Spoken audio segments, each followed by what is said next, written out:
This film has you planted with your feet firmly, or maybe not so firmly, in the 21st century. How does this affect your character this time around? Well, I think he's certainly acclimated to the way society works. You know, it's not so much about tech shock and being marveled at cell phones. It's more about how his company works, how government works, and how the military works. I think given modern technology, it's far easier for the people we're fighting against to commit the things they want to commit. And in order to preserve the freedom and safety that we ensure, you may have to bend the rules, and you may have to infringe upon people's civil liberties, and it's that gray area that Cap's struggling with. Yeah, this is a bit of a juxtaposition between the 1970s thriller aspect combined with what we love about the Marvel action spectacle. How did those two elements come together for you and inform your character? Sure. Well, when I read the script, it just not just the action sequence, just the dialogue, the tone, the whole movie just felt like something. It didn't feel like a superhero movie. It felt like a really grounded, authentic political thriller, really. This kind of espionage, 70s vibe. And then I talked to the Russos, and they had such a good vision for it, and I talked to Kevin Feige, and just the direction they wanted to kind of push the film is a bit of a deviation from the Marvel formula in terms of tone. And I was all for it. I think anything Marvel wants to try and do, they're going to do well. What was it about the brothers Russo that you liked most working with them as directors? So many things. They're so great. They're very normal people. You know, you talk to them and you feel very comfortable. There's not much you can't say. You don't feel that you're speaking to these wildly avant-garde artists that you may get lost in a semantic fog when you're trying to connect on script notes. But more so than that, they're wildly articulate with their vision. They know what they want. They have conviction. And the most comforting thing an actor can feel from a director is that they know it. They know what they want. They have answers to questions. And these guys, they know film.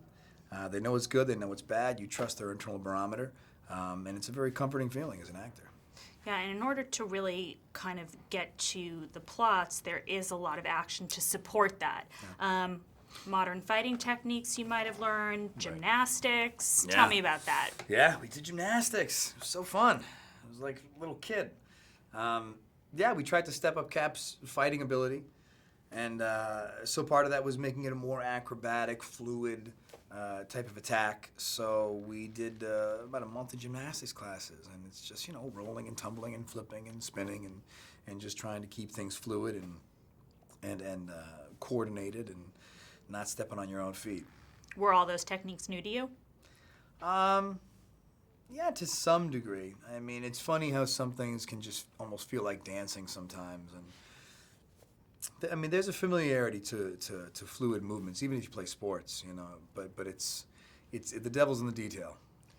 Let's talk about this friendship that blossoms with the Falcon, who becomes the Falcon, Sam Wilson.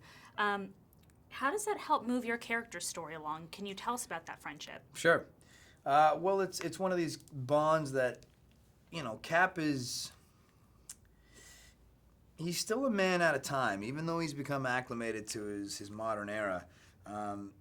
He's still relatively alone, and I think meeting Sam Wilson in the beginning of the film, Sam doesn't treat him in a way, and in a way, Steve Rogers is a celebrity.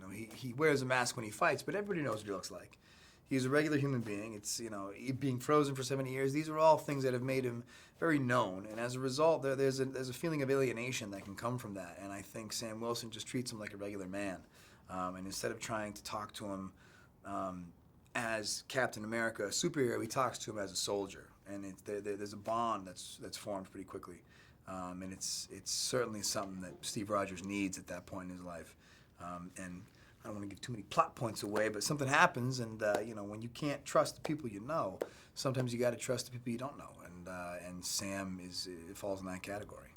And we see maybe a little bit more trust developing between you and the Black Widow, Natasha, and Steve seemed to have a little bit more of a meeting of the minds, whereas previously they were more opposites. Can you tell us a little bit about that dynamic? Sure. Well, they're still opposite. That's what makes it so interesting. They're very different people. It's this kind of odd couple. Black Widow's made a life of deceit and being a spy, and Steve Rogers is just saturated in value and honesty. Couldn't lie if he wanted to, and it's this interesting pairing. And again, I don't want to give too much plot away, but they're forced to work together, and they end up learning quite a bit from each other. And just a few words about the Winter Soldier, this amazing villain that you were faced with. How Sure. did it feel to have a villain that is almost as great as the superhero? Well, it's great. I mean, it's not just that he has superhero qualities and it's going to make for evenly matched combat scenes, but it's about the fact that he's his friend. This is a man who's just becoming acclimated with the modern day to all of a sudden be bulldozed with a huge chunk of his past in a very inexplicable manner. It's just going to make that conflict that much more dynamic. Perfect. Great. Thanks.